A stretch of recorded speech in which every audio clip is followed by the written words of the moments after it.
I want to make it clear that I'm not a psychologist, I'm not a psychiatrist, I'm not a doctor, I'm not a medical licensed professional in any sense of the word. I've um, I've studied the mind quite intensely, quite deeply.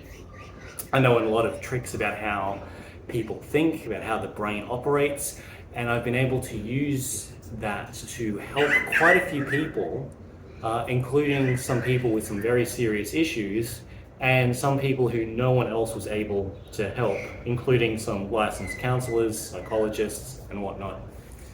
So, take what I'm about to say with whatever grain of salt you need to.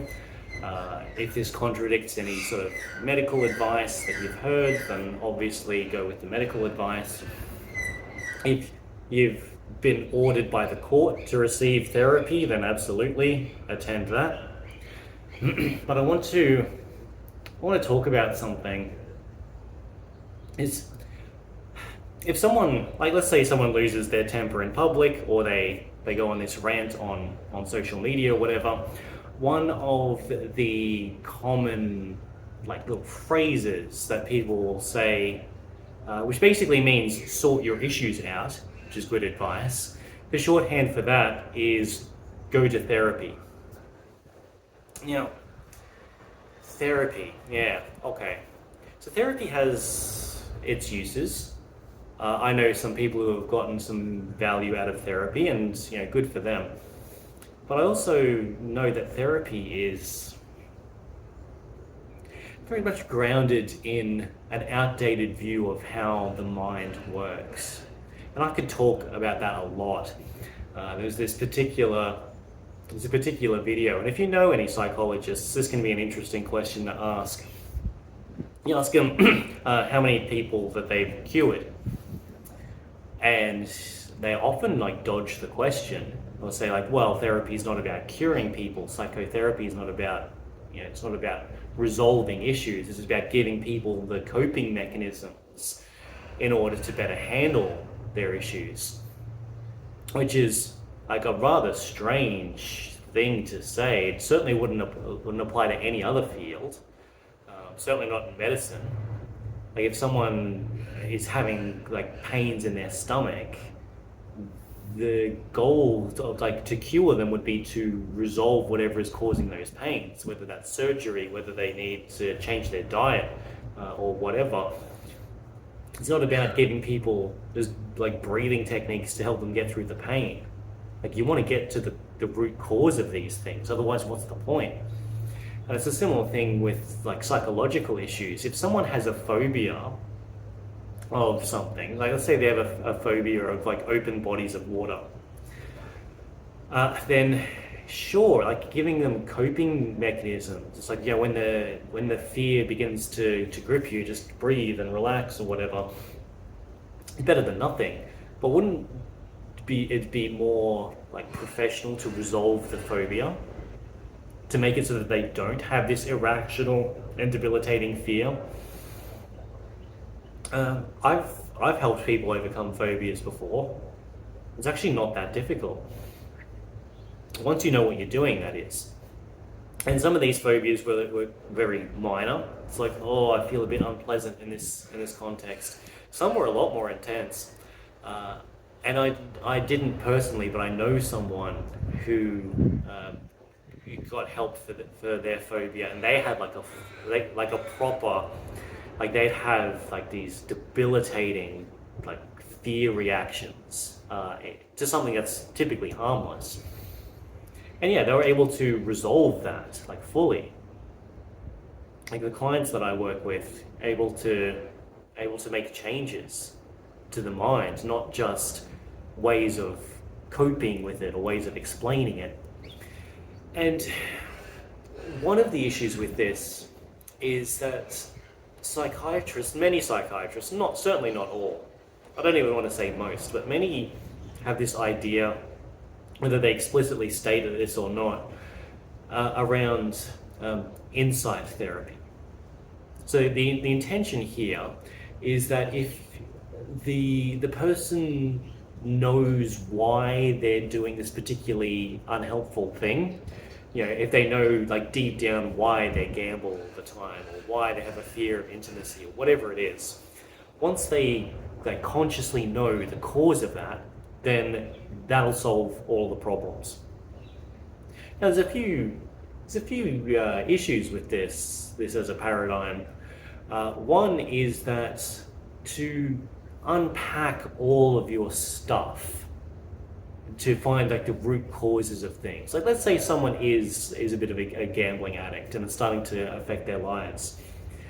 The root cause of that is likely to be in childhood. So it's going to take like a long time to unpack. It's like, well, you were scared on your 9th birthday. Is that the cause of the issue? Well, no, you were only scared because of something that happened to you when you were 7, and you only reacted out of fear because of something that happened when you were 4. It takes a long time to unpack all of this stuff. And if you're charging by the hour, that's just not exactly ethical, in my opinion. Like, if you're charging by the hour and you go for something that's really slow and inefficient, yeah, I don't know. When there are better options available to you, I'm not a fan of that. Another issue with this is that in order to like unpack all of your stuff from your childhood, you have to like bring up these painful and awkward memories and share them with someone who's basically a stranger. They're professional and they're going to be there to support you and stuff, but it's still like it's an unpleasant process to go through even on your own. Let alone to say this out loud to someone who might misunderstand you, who might judge you.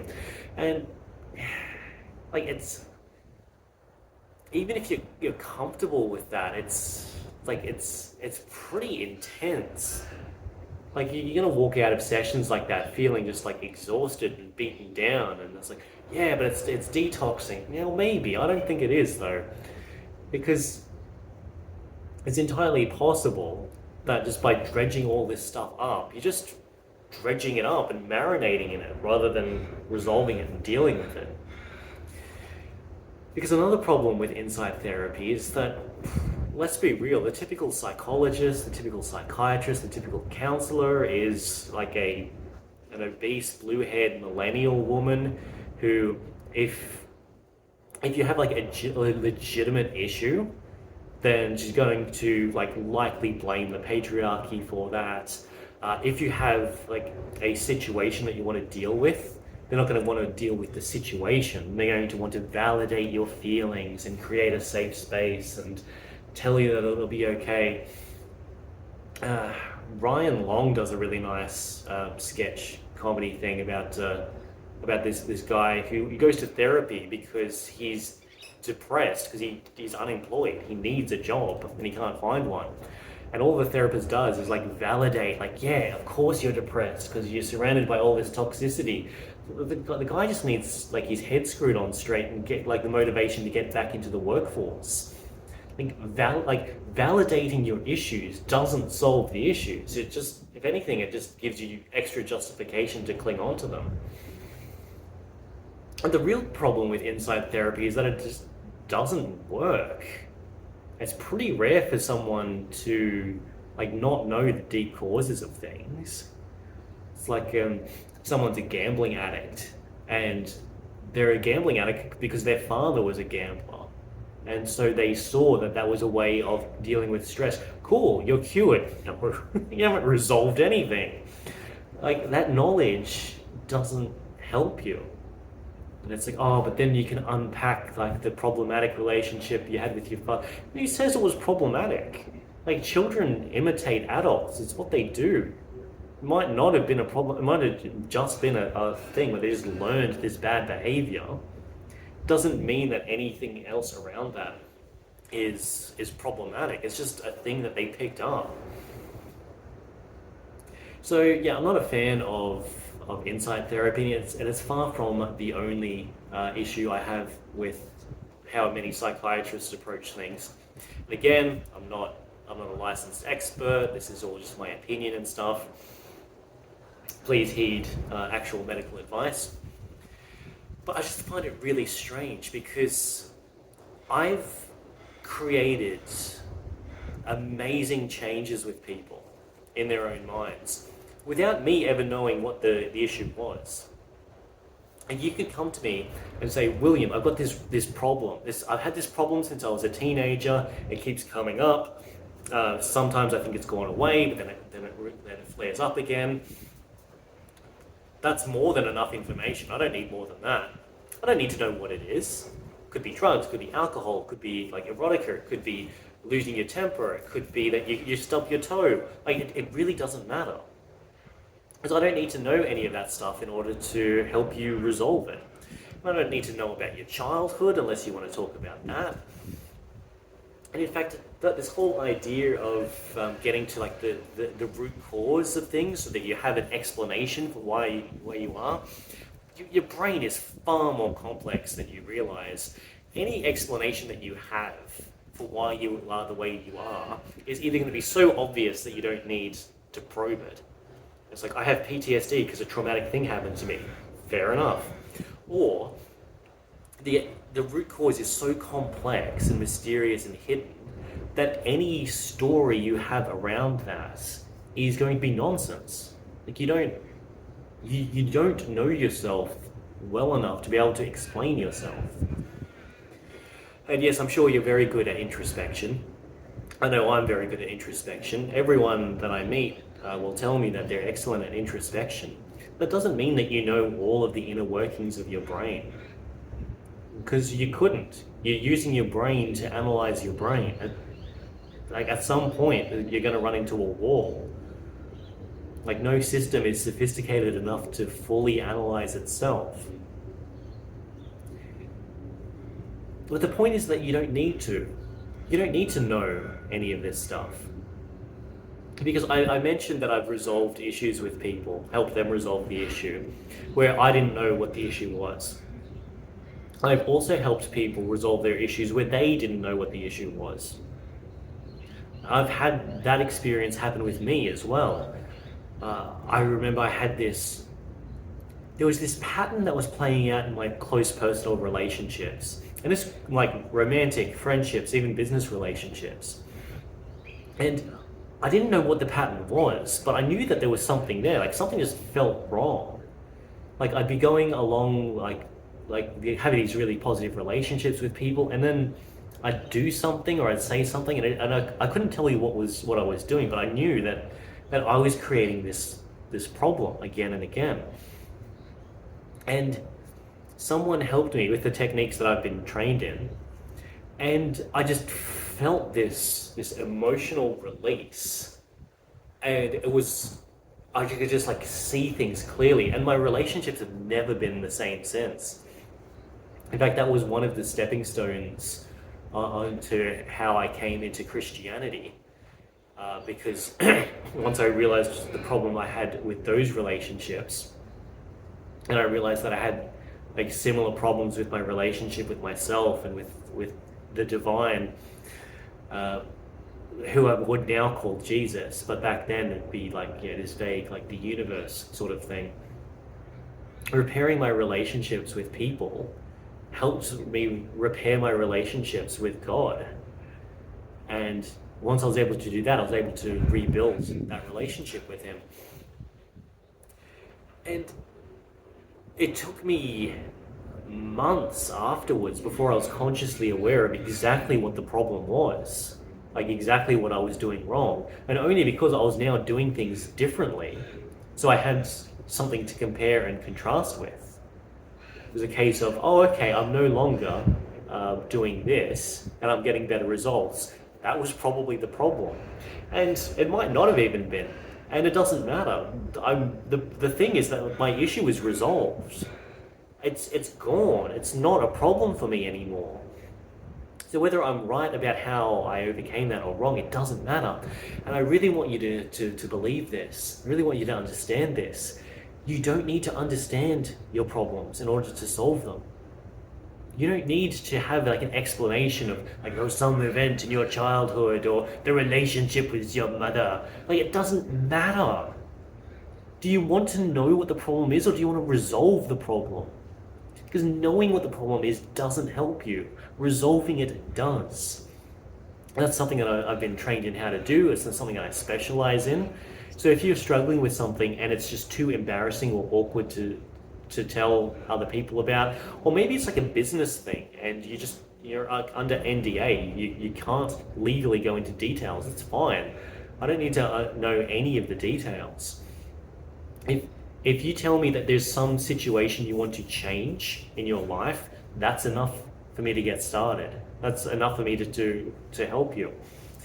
I don't even have to know whether it's an issue you want to overcome or like a strength you want to develop. Like, if you want to tell me that, sure, but I don't need that level of even that level of clarity. And this is one of the many advantages that the Christian has to the atheist, because as Christians, we're trained to think like this. Like the secular world has added a lot of noise to this philosophy. But a core part of Christianity is that if you have a problem, offer it up to God. Offer it up to Jesus. Let him handle it. You don't have to handle the problem. You're not qualified to handle the problem. If you were, you would have resolved the problem already. But by offering it up, you can let God work his magic in your life. And you don't need to know what he's doing. You don't need to know what the problem is. All you do is just enjoy the benefits of having healed some part of yourself or having developed some sort of resource or something. There's really not a need to know the narrative of your issues, to be able to say, oh, it's caused by this and it happens. It's not important. And as a Christian, we used to understand that. Modern psychology has gotten us sort of addicted to explanations, but they don't get results. They don't get them quickly or even at all. And so why listen to them? Why not listen to someone who does get the results? I talked about helping people overcome phobias before. I once had a conversation with a psychologist or psychiatrist or something, and they were bragging about how when the conditions were right, like when so that like the right person and they're in the right frame of mind to start with, and they're fully committed to the process, they could help someone overcome their phobia, maybe in as short as 6 months. I've done it in 20 minutes.